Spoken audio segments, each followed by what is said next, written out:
yang aktif melayani di PDKK, kita sangat selalu mengalami kekuasa Roh Kudus di dalam kehidupan kita. Lalu tentu yang jadi pertanyaan kan buahnya ketika Roh Kudus itu hadir, apa sih buahnya? Nah, Yesus di sini jelaskan adalah menyampaikan kabar baik kepada orang yang miskin, adalah memberitakan pembebasan kepada orang tawanan, penglihatan kepada orang buta, membebaskan orang yang tertindas. Atau kalau kita kembalikan, katakanlah jika kita mengikuti dengan apa yang menjadi tema daripada Keuskupan Agung Jakarta, di sini adalah bahwa tahun ini adalah lebih peduli kepada yang lemah dan yang miskin. Nah, ini sebetulnya identik. Kenapa kita harus begitu? Karena tahun rahmat Tuhan telah datang. Nah, yang jadi pertanyaan, kenapa tahun rahmat Tuhan itu datang? Apa yang kita lakukan? Maka di dalam presentasi atau sesi pagi ini ada tiga tujuan yang kita coba pahamin bersama. Yang pertama, kita coba pahami makna tahun yubelium itu. Lalu yang kedua, kita coba juga gali apa sih yang dimaksud rahmat Tuhan yang ditawarkan kepada manusia, kepada kita. Dan bagaimana kita menumbuhkan suatu harapan. Karena kita tahun ini tema Yubelium kali ini adalah tentang penjara pengharapan. Bahwa kita menjadi penjara-penjara yang pertama memiliki harapan. Yang kedua, kita juga menjadi penjara-penjara di mana ketika orang bertemu dengan kita, maka orang tersebut harus lebih memiliki harapan. Jangan justru ketika orang ketemu dengan kita, dia menjadi orang yang semakin putus asa. Di sanalah sebetulnya bagaimana atau arti daripada tema penjara pengharapan, A Pilgrim of Hope. Dan bagaimana sih kita menumbuhkan harapan itu di dalam pribadi kita secara pribadi karena kita adalah penziarah itu sendiri dan bagaimana kita juga menumbuhkan harapan dengan sesama kita karena kita adalah makhluk sosial bahwa kita semua ini adalah satu tubuh mistik Kristus. Yang pertama, apa itu tahun yubelium? Sebetulnya mungkin Bapak, Ibu, teman-teman semuanya jika membaca Imamat 25 dari awal sampai akhir itu bisa mengetahui apa arti daripada tahun yubelium itu. Di sini dirangkum dalam 20 Imamat 25 ayat 10 bahwa kamu harus menguduskan tahun yang ke-50, awalnya tahun ke-50, dan memaklumkan pembebasan di negeri itu bagi semua penduduknya. Jadi saat itu bangsa Yahudi mereka bekerja 6 tahun menanam, mencocok tanam, ya apapun itu mereka punya budak-budak, mereka bekerja orang punya hutang seperti keadaan kita sekarang. Lalu tahun ke-7 maka tahun bumi itu atau tanaman itu harus memiliki sabat. Jadi tahun ke-7 itu nggak usah diapa-apain, biarkan dia bertumbuh sendiri. Nah, seperti Bapak, Ibu, atau teman-teman tahu bahwa 7 itu memang kan angka yang sangat dikenal, angka yang sangat sakral bagi teman-teman Yahudi ataupun bagi kita sebagai orang Kristiani. Oleh karena itu kalau 7 kali 7, 49, maka tahun ke-50 pun sebetulnya di sanalah Tuhan membuka belenggu-belenggu, membebaskan orang-orang semua dari dosa. Itulah tahun rahmat Tuhan. Jadi tahun rahmat Tuhan itu awalnya memang adalah eh, setiap 50 tahun sekali. Bagaimana sejarah gereja, terutama di gereja Katolik, menyikapi katakanlah tahun yubelium yang awalnya memang itu dilakukan atau dilakukan di saudara-saudara kita bangsa Yahudi ya. Jadi pertama itu dideklarasikan oleh Paus Bonifasius ke-8 tahun 1300. Jadi pertama kalinya itu tahun 1300. Dan itu dilakukan 50 tahun sekali. Maka yang kedua 1350, lalu tahun 1400. Nah, mungkin saat itu orang baru menyadari, waduh ternyata 50 tahun mungkin terlalu lama. Nah, kita kan di gereja Katolik kan kita percaya dengan apostolik pengajaran magisterium gereja. Maka seorang paus bisa menentukan sebetulnya kapan tahun yubileum itu. Sehingga setelah itu reguler ataupun tahun jubileum itu tidak lagi 50 tahun tetapi setiap 25 tahun secara terus-menerus. Eh, Selain tahun jubileum, juga kita merayakan yang disebut jubileum luar biasa. Jubileum luar biasa terjadi sepanjang gereja ada itu 3 kali, yaitu 1933 yang merayakan 1900 tahun penyaliban Yesus.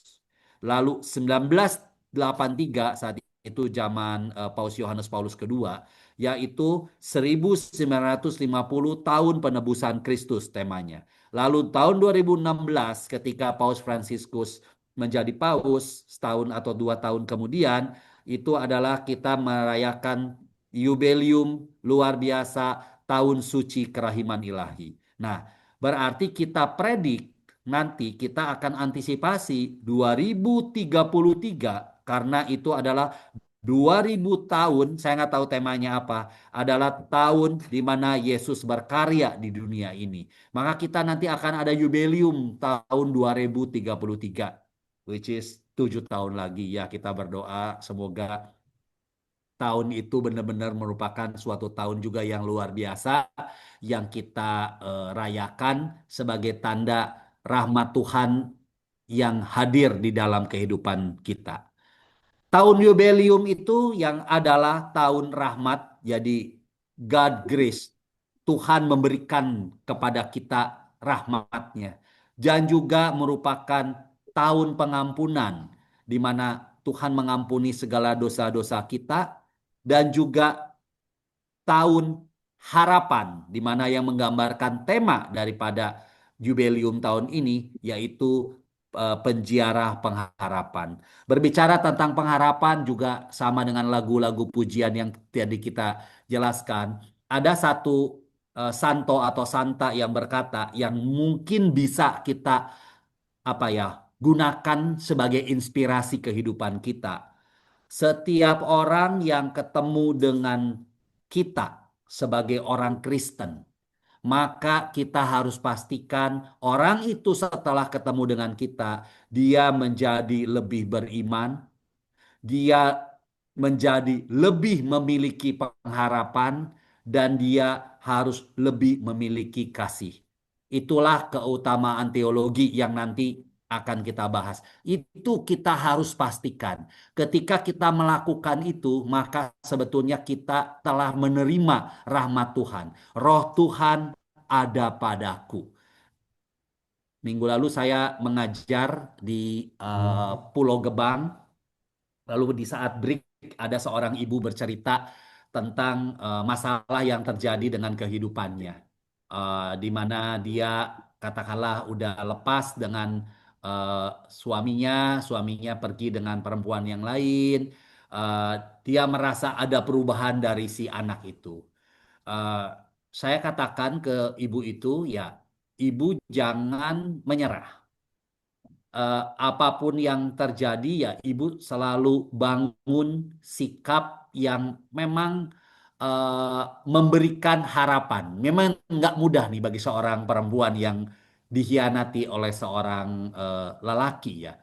Tetapi kemudian seminggu ini ya saya kirimkan renungan yang sama saya kirimkan kepada beberapa ibu-ibu di Gracia juga.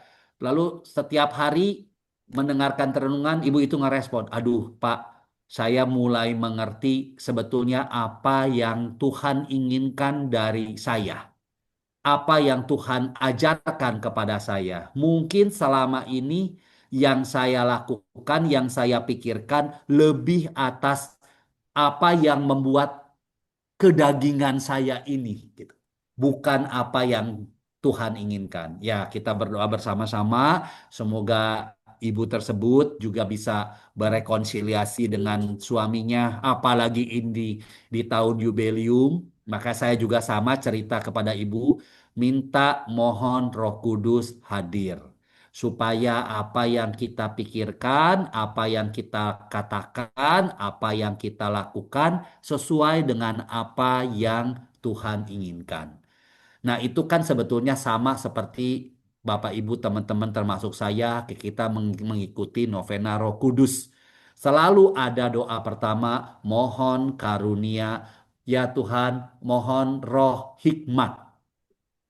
Kan semua pasti mau roh hikmat itu. Tetapi seringnya kita suka lupa roh yang ketujuh. Roh yang ketujuh yang dari doa itu adalah roh takut akan Allah.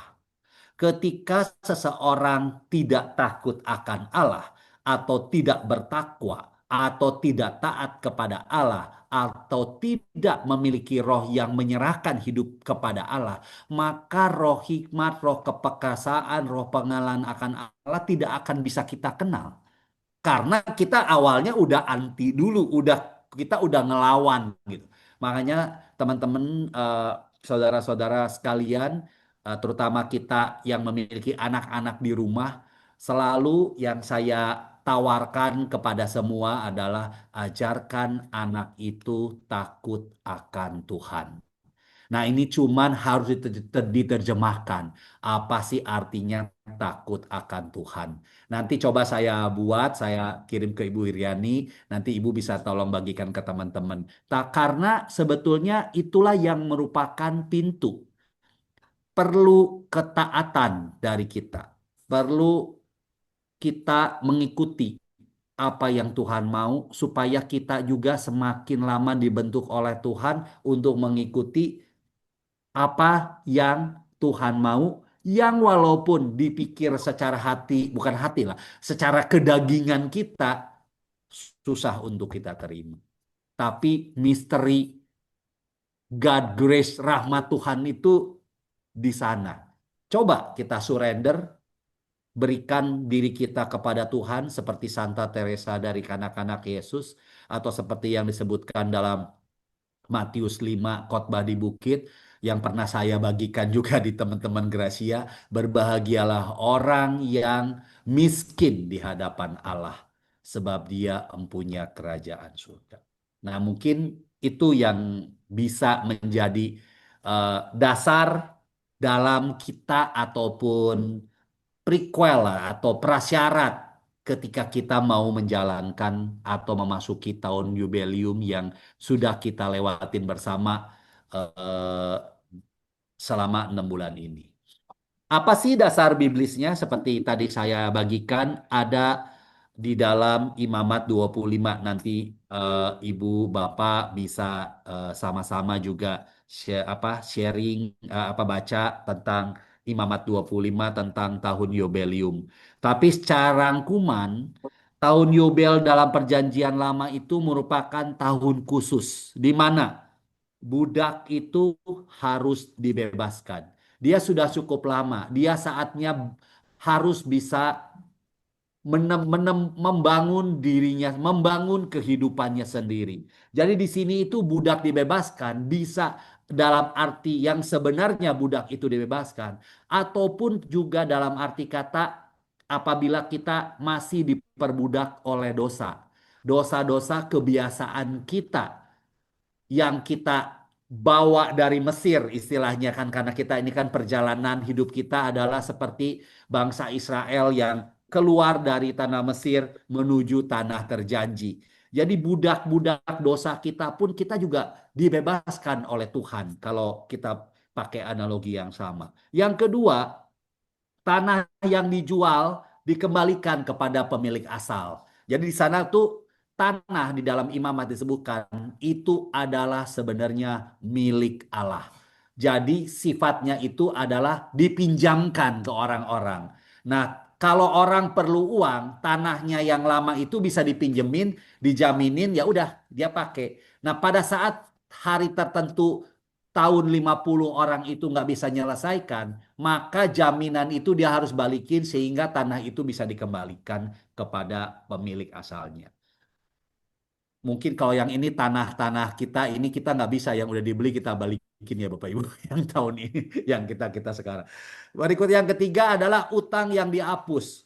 Jadi apabila ada orang yang punya hutang nggak bisa bayar sampai dengan tahun ke-50 maka hutang pun adalah dihapus. Jadi kalau kita mengikuti tanah dan hutang kayak tadi tanah itu dikembalikan kepada pemilik asal, kita mau mengatakan bahwa apapun yang kita miliki di dunia ini bukan punya kita. Apapun yang kita miliki ini adalah punya Tuhan. Suatu saat Tuhan manggil kita, nggak dibawa itu tanah, deposito, apapun. Itu kita tinggal di sini. Ini kan menarik gitu. Nah, sehingga kan sebetulnya ini atas apapun yang kita miliki, kita harus sadar di daun Yubelium ini bahwa no, it doesn't belong to me. It's belong to God. Ketika kita memberikan semuanya ini adalah milik Tuhan dan apapun yang kita miliki dari harta yang dititipkan kepada kita adalah kita lakukan semuanya untuk memuliakan Tuhan. Dan yang ketiga hutang yang dihapus bahwa dosa-dosa kita semuanya pun kita hapus. Berarti kita pun yang sama kita berikan kepada saudara-saudara kita yang mereka punya dosa. Inilah tahun rekonsiliasi. Kita pun harus ampuni kesalahan dia. Ada dari renungan yang saya pernah mengajar di Paroki Cilangkap 2 tahun yang lalu lah kurang lebih. Lagi itu ada seorang ibu, kemudian saya cerita ke mereka, mungkin saya pernah sharing juga ke teman-teman di sini. Saya biasanya kalau saat berbagi di masa Prapaskah ataupun di masa Advent, saya sering cerita kepada entah di lingkungan, di paroki gitu, saya pas lagi berbagi, coba cari orang kita yang kita nggak ada selek lah di mana kita ini tidak pernah bertemu atau nggak mau ngomong 2 tahun, 3 tahun, 5 tahun, 20 tahun. Cari orang itu dan berekonsiliasilah. Nah, saya suatu saat di renungan saya dibikinlah itu.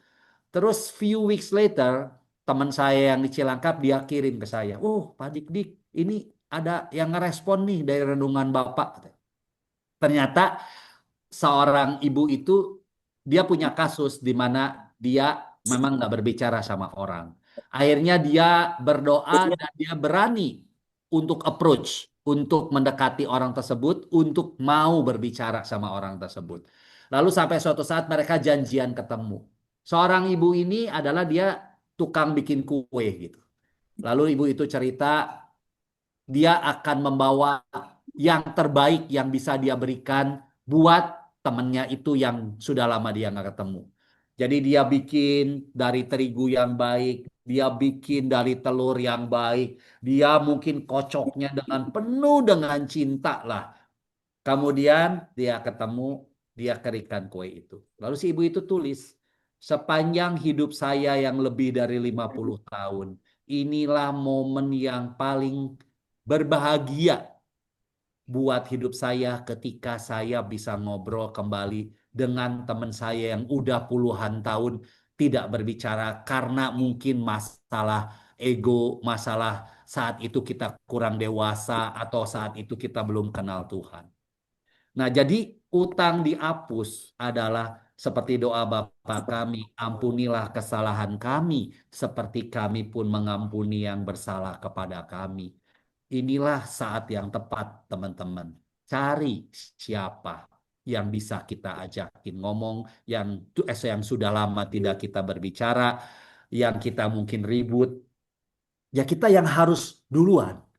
Why? Ya, anggap aja Tuhan memang mengajarkan kita lebih, terutama teman-teman semua yang hadir di pagi hari ini, untuk mohon Roh Kudus, Roh Tuhan hadir, and pray for him or her, berdoa bagi dia, dan lakukan.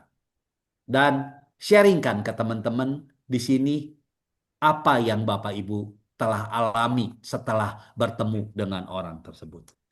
Juga yang keempat, tahun Yobel itu adalah tanah yang dibiarkan istirahat, disebut sabat bagi bumi. Jadi tanahnya biarin aja, dia tumbuh dengan apa adanya.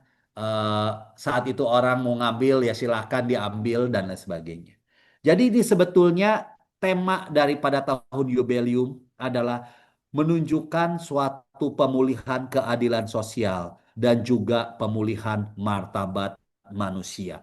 Jadi manusia besar kecil kalau di dunia ini kan kebanyakan orang semakin ke atas semakin dihargai. Tetapi dalam kitab suci, Yesus katakan, terutama dalam bacaan kemarin, adalah jika kamu tidak seperti anak kecil, ya kamu tidak bisa memiliki kerajaan Allah. Jadi ini apa yang Yesus katakan sangat berbeda dengan apa yang ditawarkan dunia. Nah, kita selalu berada stuck di tengah-tengah. Kita juga mau ke atas, tapi kita juga mau seperti anak kecil ketika kita mendengarkan suara Tuhan. Nah, di sini kita kita melihat apa yang Tuhan ajarkan, besar, kecil, semuanya adalah sama.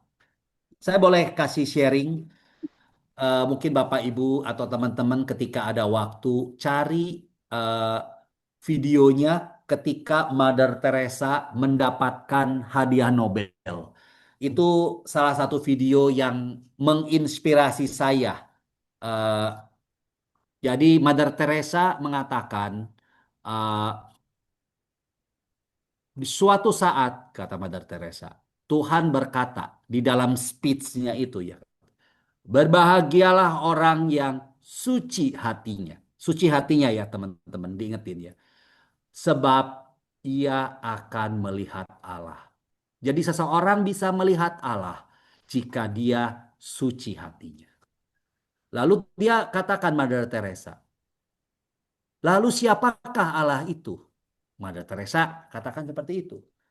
Lalu Mother Teresa katakan, di tempat lain, Yesus berkata, ketika dalam Matius 25, membedakan antara kambing dan domba kepada orang yang di sebelah kanannya, mari kamu masuk ke dalam kerajaanku, karena ketika aku lapar, engkau memberi aku makan. Ketika aku haus, engkau memberi aku minuman. Ketika aku telanjang, engkau memberi aku pakaian. Ketika aku sakit, engkau menyenguk aku. Ketika engkau dalam penjara, engkau datang kepada aku untuk. Lalu kan ditanya sama orang, kapan Tuhan aku melihat engkau dalam penjara minum? Lalu kan Tuhan katakan, raja itu yang digambarkan adalah Yesus itu sendiri. Jika engkau melakukan segala sesuatu kepada orang yang paling hina itu, engkau telah melakukannya untuk aku. Jadi tadinya Allah yang sedemikian besar dan luar biasa dalam perjanjian lama, Allah yang susah untuk disentuh hanya orang-orang tertentu. Lalu kemudian dalam perjanjian baru, Sang Sabda itu menjadi manusia dalam diri Yesus Kristus. Di dalam pengajarannya Yesus malah mengatakan ternyata Tuhan itu tidak jauh-jauh. Tuhan itu ada di sekitar kita dan dia ada di orang-orang yang lemah dan yang miskin. Persis seperti tema di eh, Keuskupan Agung Jakarta, bagaimana kita peduli, lebih peduli kepada orang yang lemah dan miskin. Karena dengan kita lebih peduli kepada orang yang lemah dan miskin, kita lebih peduli kepada Allah yang hadir dalam orang-orang wajah, orang-orang lemah dan miskin. Nah, di sini berarti kita bisa melihat bahwa manusia secitranya tidak bisa kita lihat dengan pandangan dunia. Oh, dia ini office boy. Oh, dia ini ART. Oh, ini dia bos. Oh, ini tidak. Ternyata ketika kita cerita citra Allah, mereka semua adalah sama. Nah, disinilah sebetulnya tahun Yubelium ini kita di diberikan inspirasi. Tuhan pun buka pintu pengampunan semua kepada manusia dan kita sebagai makhluk ciptaannya, sebagai orang Kristen, sebagai orang yang taat kepada Tuhan, kita pun diminta untuk melakukannya. Apa sih makna teologis? Saya pakai dua kata, rahmat dan harapan. Rahmat. Bahasa Latinnya gracia. Dalam Roma 5 ayat 20 dikatakan, di mana dosa bertambah banyak, di sana kasih karunia menjadi berlimpah-limpah. Tapi tolong jangan dibaca, oh kalau saya mau mendapatkan rahmat yang besar, saya berdosa yang besar. Jangan, jangan begitu membacanya. Tetapi setiap orang takaran dosa kan nggak pernah ada yang tahu, kecuali di dalam kitab suci dituliskan ada dosa-dosa yang membawa maut apa tidak. Tapi kita berbicara kesalahan dan ketika kita menyadari dosa-dosa kita, saat itu rahmat Tuhan itu sudah menantikan. Menantian rahmat Tuhan yang begitu besar. Aduh Tuhan, saya ini tidak bisa seperti yang orang pemungut cukai. Kalau yang orang Farisinya kan Tuhan, saya ini tidak berdosa, saya selalu memberikan persepuluhan, saya memberikan kepada janda-janda dan lain sebagainya. Tapi lihat pemungut cukai itu, ya Tuhan, sampai nunduk pun, melihat wajah di bait Allah pun tidak sanggup. Dia hanya bisa menundukkan kepala yang menunjukkan kerendahan hati dan dia mengatakan mea mea culpa. Tuhan kasihanilah aku orang yang berdosa ini. Aku tidak sanggup, aku tidak pantas. Ketidakpantasan inilah yang sebetulnya yang harus selalu kita miliki sehingga rahmat Tuhan itu selalu hadir di dalam kehidupan kita. Rahmat Tuhan yang gratis itu, walaupun manusia seringkali tidak atau kurang menghargai apapun yang gratis, tetapi mari kita baca atau kita dengarkan atau kita renungkan dalam dengan bantuan Roh Kudus. Oh, Tuhan begitu baik. Itulah kalimat sehingga lagu-lagu tadi mengatakan aku ingin memuji Tuhan. Pujilah Tuhan, hai jiwaku, kalau kata pemazmur. Maka anugerah ilahi yang gratis ini sebenarnya kita tidak layak terima karena kita ini adalah orang berdosa. Maka kita harapkan kita bisa peroleh dengan apa? Terutama di masa tahun jubileum itu. Pertama, sakramen tobat. Saya kebetulan bantu Romo Uut di CAT class. Saya sering ngobrol sama teman-teman katekis. Saya bilang, kita ini katekis guru agama itu apa sih? Oh, kita ini sebetulnya mengajarkan orang untuk, misalnya, sebelum komuni pertama diajarin. Sebelum krisma dikasih tahu, kita katekis. Setiap orang dewasa mau masuk Kristen, dia jadi katekumen, kita ajarin. Oke? Setelah itu terus gimana? Bagaimana umat itu atau gereja huruf G itu ingin belajar, ingin mengalami kasih Tuhan. Sebenarnya gereja Katolik itu punya apa yang disebut dengan sakramen, di mana yang kita bisa terima sesering mungkin itu adalah sakramen Ekaristi, di mana itu Tuhan mengorbankan diri untuk menyelamatkan kita, supaya kita yang menyambut tubuh Kristus, kita menjadi satu tubuh mistik Kristus, yaitu saya, ibu, bapak, semua kita ini adalah gereja isinya karena kita semua menyambut tubuh. Jadi kalau ada saudari-saudara kita yang kesulitan, dia sakit, kita mestinya ikut sakit karena kita merupakan satu tubuh mistik Kristus. Yang kedua, karena kita adalah juga makhluk yang fana, yang lemah, yang vulnerable lah, yang eh, mudah jatuh dalam dosa. Gereja juga menyediakan sakramen tobat, tanda Allah hadir, di mana Allah mengampuni setiap orang yang datang untuk mengampuni, untuk menyesal atas dosanya dan menerima sakramen tobat. Itulah salah satu gratia, rahmat yang disediakan oleh Allah melalui gerejanya. Yang kedua, ekaristi sesuai dengan yang saya katakan. Dan yang ketiga adalah indulgensi. Indulgensi itu adalah pada saat ini saya pernah mengaku dosa. Terus ini saya juga termasuk belajar baru bahasa mudah. Oke, kalau kamu indulgensi ngerti nggak katanya. Misalnya kata dia, kamu main bola, lalu bola kamu apa namanya iniin kaca tetangga, kacanya pecah. Pertanyaannya kamu datang ke tempat tetangganya untuk ngambil bola. Terus kamu minta maaf. Aduh Pak, mohon maaf ya. Tadi aduh nggak sengaja. Oke, ya ya boleh silakan. Dimaafin kan? Iya.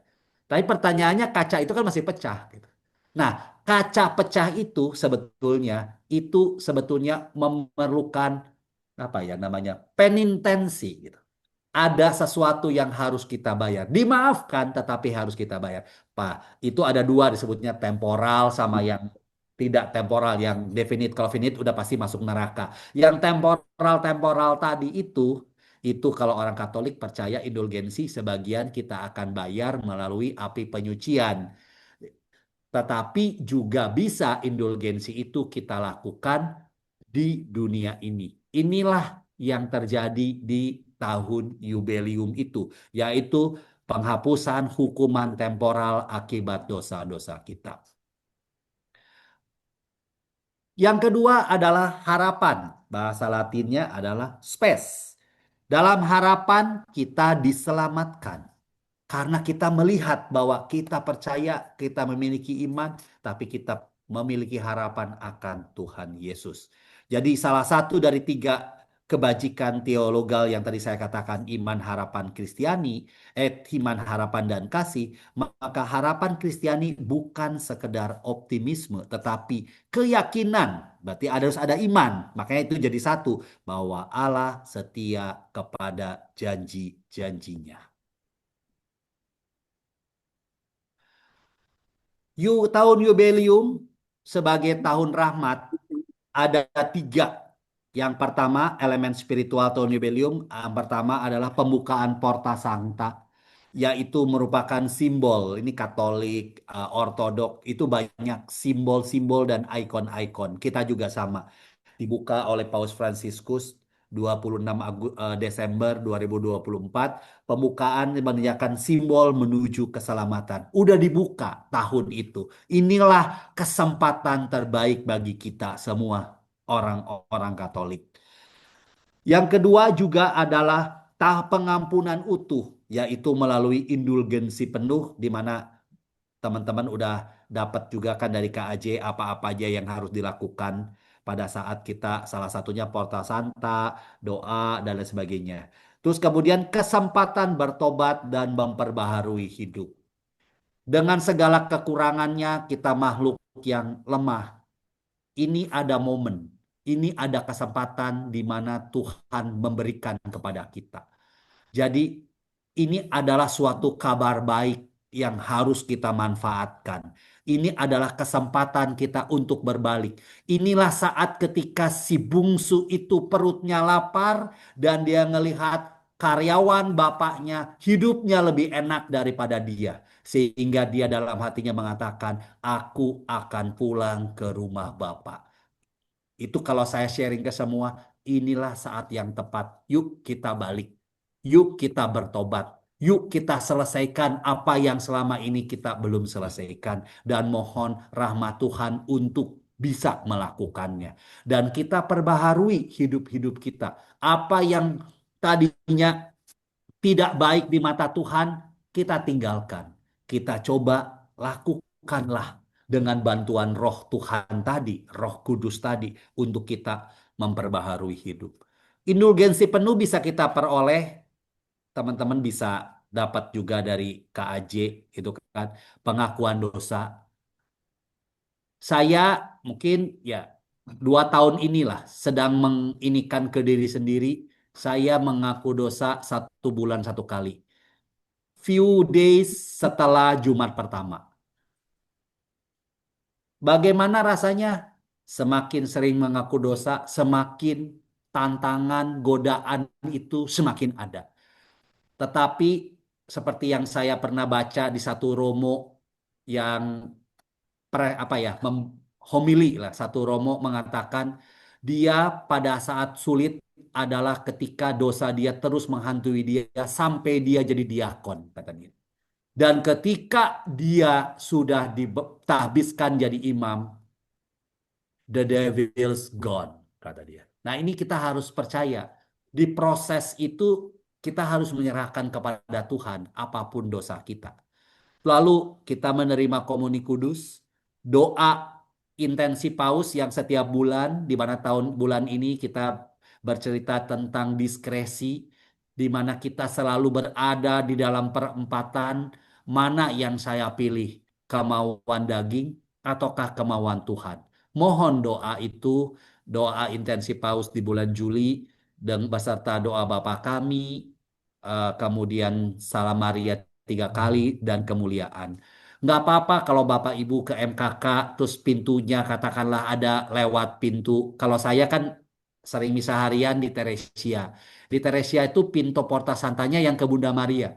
Jadi saya biasanya sebelum doa ke Bunda Maria saya doa dulu, doa tahun jubileum, lalu doa intensi paus, udah masuk pintu itu pegang, ya ya we pray lah apapun itu, dan baru masuk baru saya doa di eh, Bunda Maria. Ya memang kalau yang di paroki kadang-kadang kan pintunya rada sulit untuk dimasukin, ya silakan, tapi itu lakukan aja, doakan itu setiap hari juga bagus.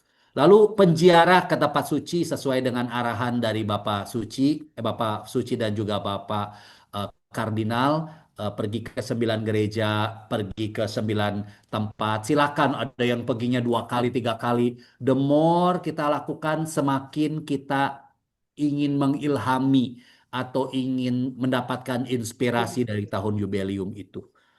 Juga jubileum itu mengundang rekonsiliasi, seperti contoh saya tadi. Cari siapa yang kita nggak berbicara, yang kita nggak mau ngomong, atau dia nggak ngomong-ngomong sama kita puluhan tahun. Memang memerlukan kerendahan hati. Suka ada yang tanya, Pak, sayanya mau, tapi dianya tidak. Doakan dulu sebelum melakukan itu. Doa mohon Tuhan, karunia Tuhan. Terbukti kok dari contoh yang tadi, umat di salah satu paroki di Jakarta yang membalas renungan saya, it happened. Dan saya percaya dengan kuasa Roh Kudus, jika kita ada keinginan dalam diri kita, rekonsiliasi itu terjadi. Berikutnya pengampunan sosial, saya akan jelaskan setelah ini. Lalu solidaritas terhadap orang yang miskin dan tersingkir. Ingat Bapak Ibu, seperti di Matius 25 tadi, barang siapa engkau melakukan orang yang paling hina, engkau lakukan untuk aku.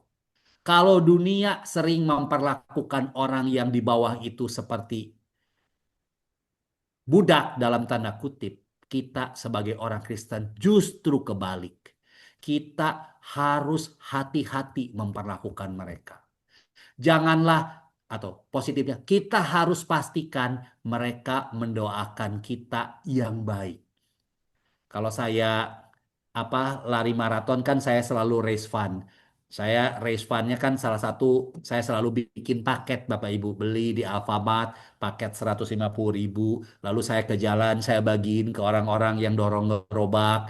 Yang dorong gerobak kan kebanyakan kan udah lansia, 70 tahun, 75 tahun, tapi dia harus survive. Kalau Bapak Ibu nggak percaya, pergi ke jalan dekat Kartini. Itu sepanjang jalan orang tua semua yang bawa kardus untuk jual. Nah, kalau saya bagi ke mereka atau kita bagi dari uang donasi eh, para pelari, terus kemudian saya bagi.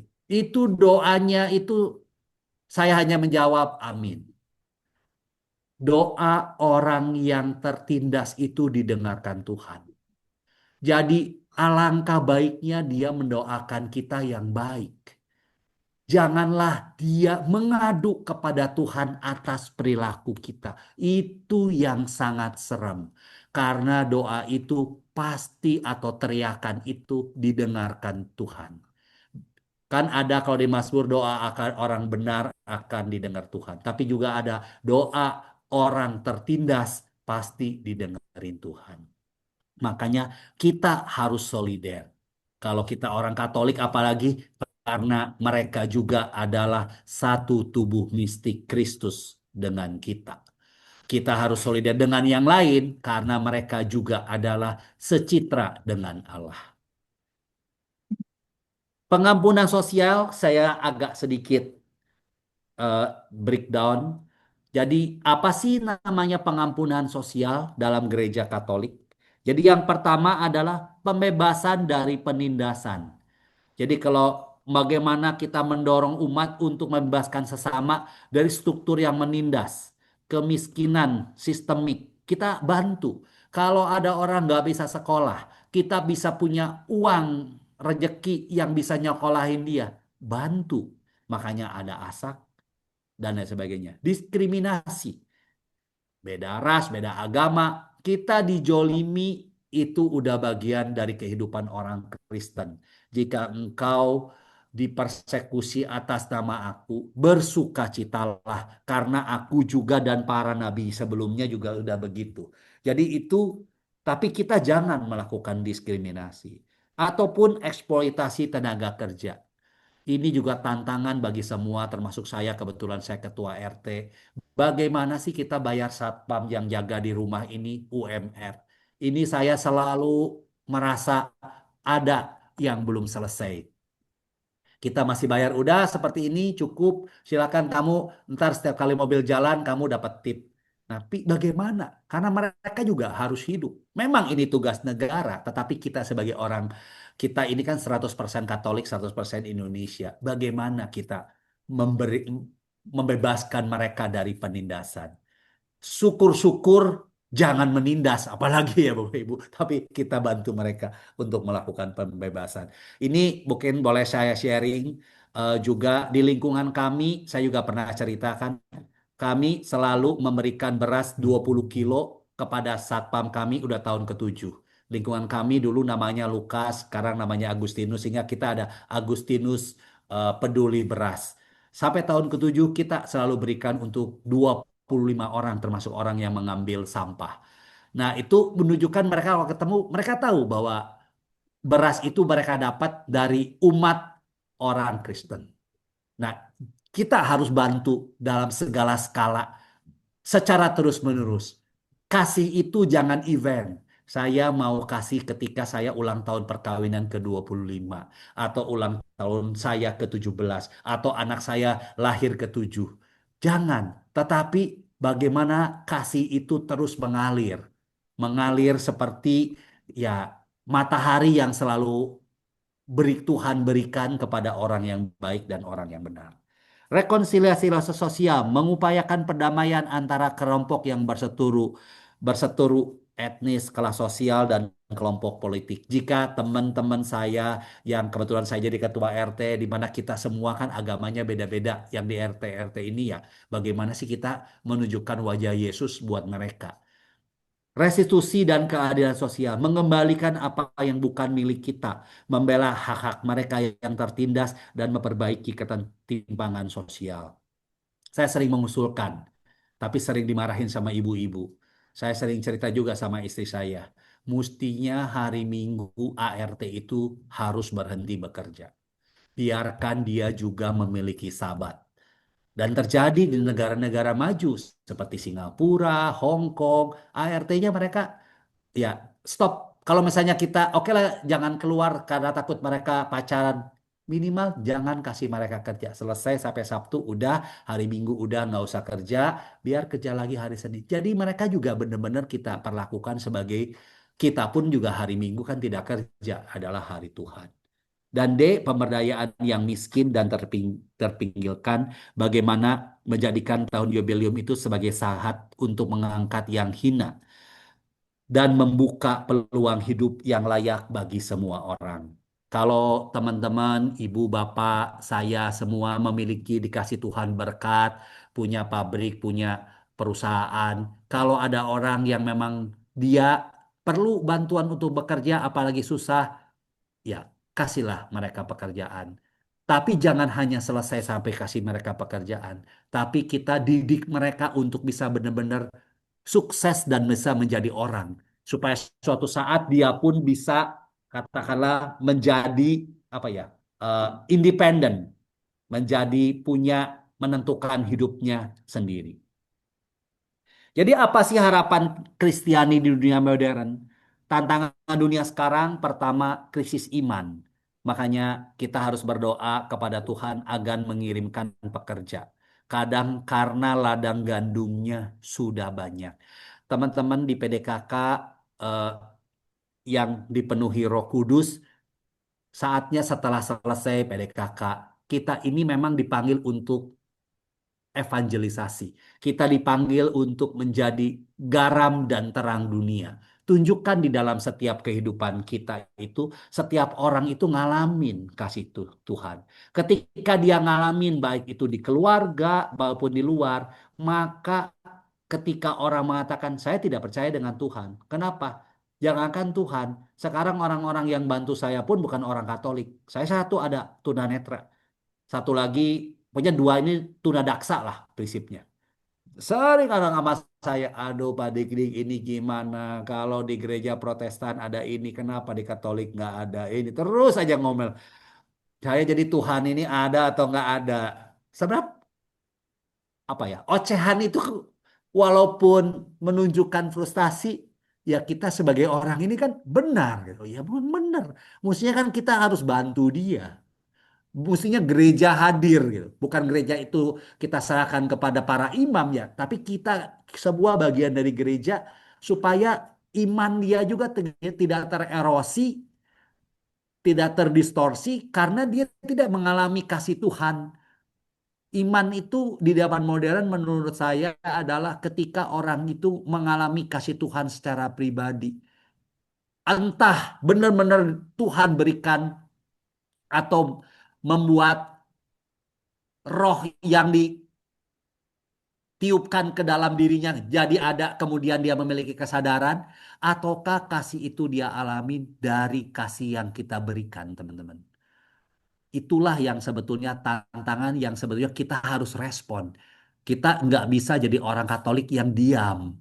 Kita harus menjadi orang Katolik yang aktif membagikan kasih itu kepada sesama. Terus kedua, tantangan kedua adalah perang dan konflik. Jika kita melihat perang dan konflik di tempat lain, di tempat di keluarga, di gereja kita, kita harus jadi pemersatu. Ingat, setan itu yang memecah belah. Tuhan yang menyatukan. Kita juga janganlah jadi orang yang jadi pemecah belah, tapi kita juga harusnya menjadi build the bridge, bukan build the wall. Tapi kita harus bangun jembatan supaya bisa terjadi rekonsiliasi. Ketidakadilan sosial, itu yang saya katakan tadi.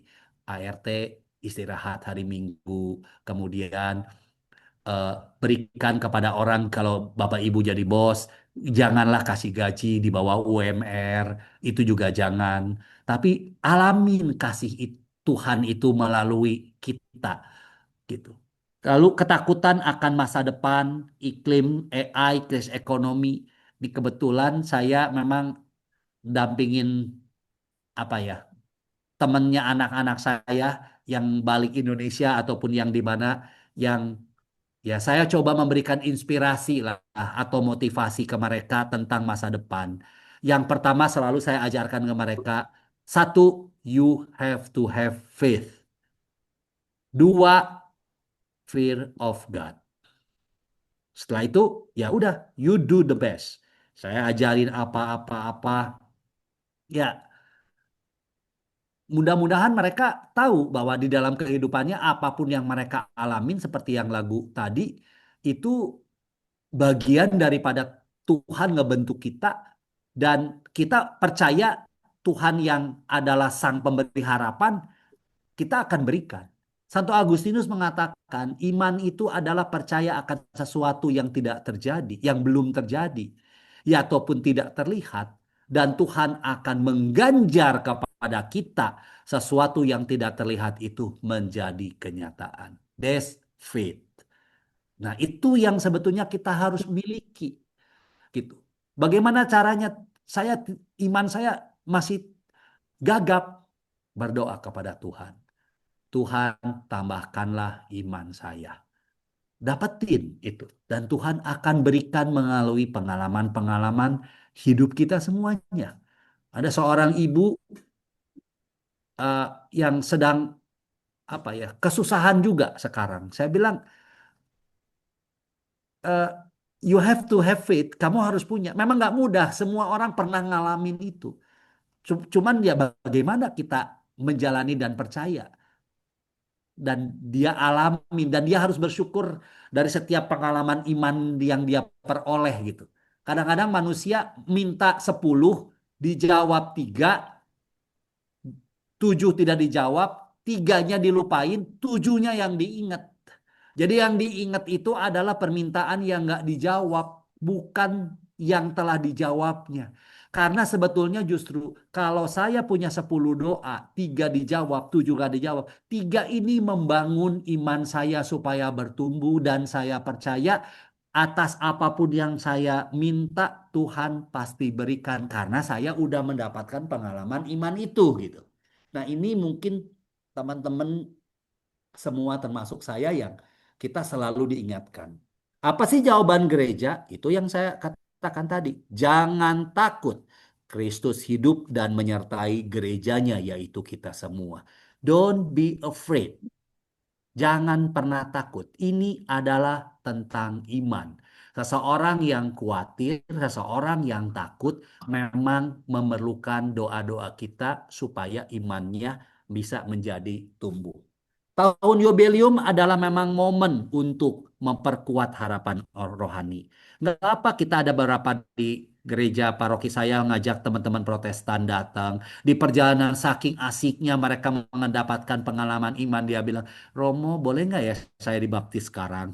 Itu kan maksudnya di- ini kan nggak ini. Terus kemudian udah balik ke sini, udah lupa lagi. Dan di sini dia ngeliat gitu bagaimana orang Katolik terjadi rekonsiliasi di dalam apa perjalanan rohani mereka. Inilah teman-teman penziarahan itu benar-benar kita harus gaungkan di keluarga, di saudara-saudara kita, ajak mereka, tunjukkan juga memang ada damai itu. Supaya apa? Supaya juga membangun komunitas yang peduli. Yuk kita bangun. Ini saatnya supaya Tuhan semakin banyak orang tuh ke reach out gitu akan kasih Tuhan, merasakan, mengalami dan juga menjadi saksi kasih di dunia yang haus akan makna. Gak ngerti why we are here. Kenapa kita ada di dunia ini? Ya kita sebagai orang Kristen, ya apa pengalaman yang kita laluin, kita bagikan ke mereka, kepada anak-anak muda gitu. Nah, kebetulan ini bahan ini juga saya pakai nanti di Live Teen, ulang tahun Live Teen di MBK. Bahan yang sama. Kita coba yang generasi-generasi muda. Percaya teman-teman ketika kita memberi semangat, motivasi kepada mereka. Pada saat yang bersamaan kita juga sedang memberi motivasi dan inspirasi ke diri kita sendiri. Makanya Pon Fransiskus dalam bulan Spes Non Confundit dikatakan Jubileum ini menjadi tanda bahwa harapan tidak mati di hati manusia karena kasih Tuhan tidak pernah gagal. Makanya perlu cooperation, perlu kerjasama dari kita sebagai orang-orang Katolik, orang-orang Kristen untuk merealisasikannya, untuk mereach out orang-orang yang lemah dan yang miskin. Apa yang bisa kita lakukan? Yang pertama, tadi seperti anak yang bungsu, ayo pulang rumah.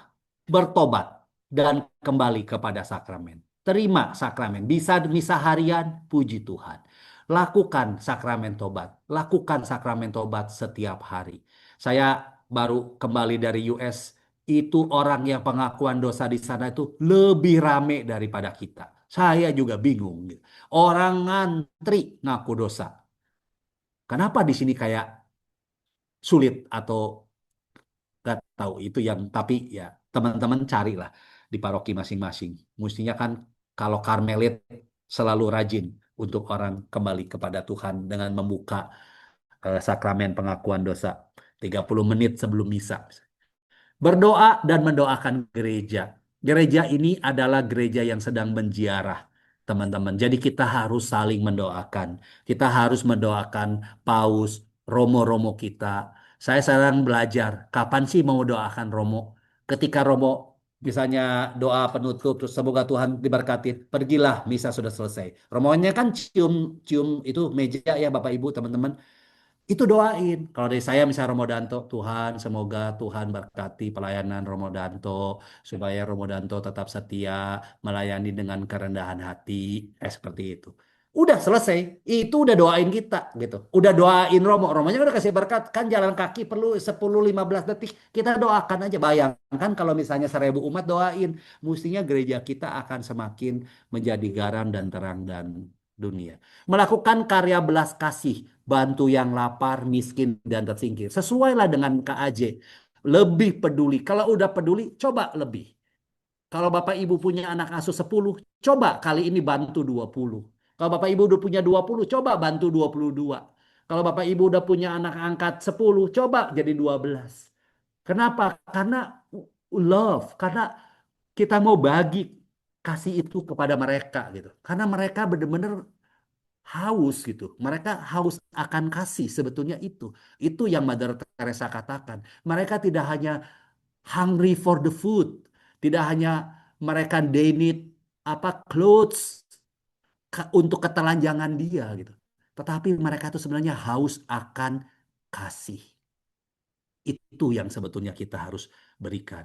Dan menjadi pembawa harapan di dalam keluarga, pekerjaan, dan masyarakat. Mudah-mudahan setelah sharing ini, Bapak Ibu, setiap orang yang ketemu dengan Bapak Ibu, sekali lagi saya katakan, dia keluar, dia pulang, dia harus lebih berpengharapan.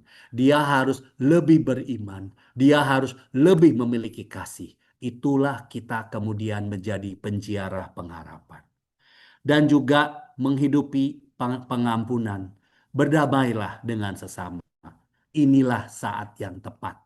Kalau seperti Tuhan katakan, kalau kamu sedang ribut, berdamailah dalam perjalanan. Jangan kamu nyampe ke hakim, nyamti sampai gertak gigi, udah terlambat. Mendingan mumpung kita masih di dalam penjarahan, cari udah mohon ampun, maaf ya, bener aku tulus, aku salah, dan nggak ada apa-apa. Tuhan pasti suka. Ingat setiap orang yang bertobat itu di malaikat di surga itu jauh lebih berbahagia daripada 99 yang tidak ataupun eh, tidak memiliki, tidak mau bertobat. Tuhan memberkati kita semua.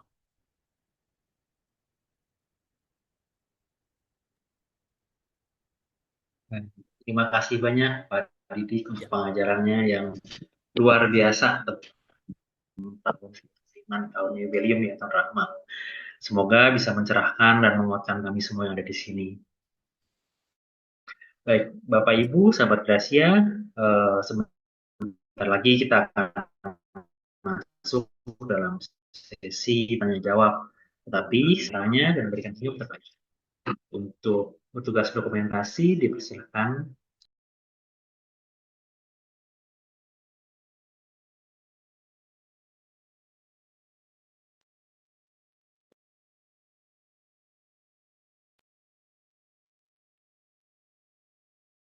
Baik, apakah sudah? Kita yang foto.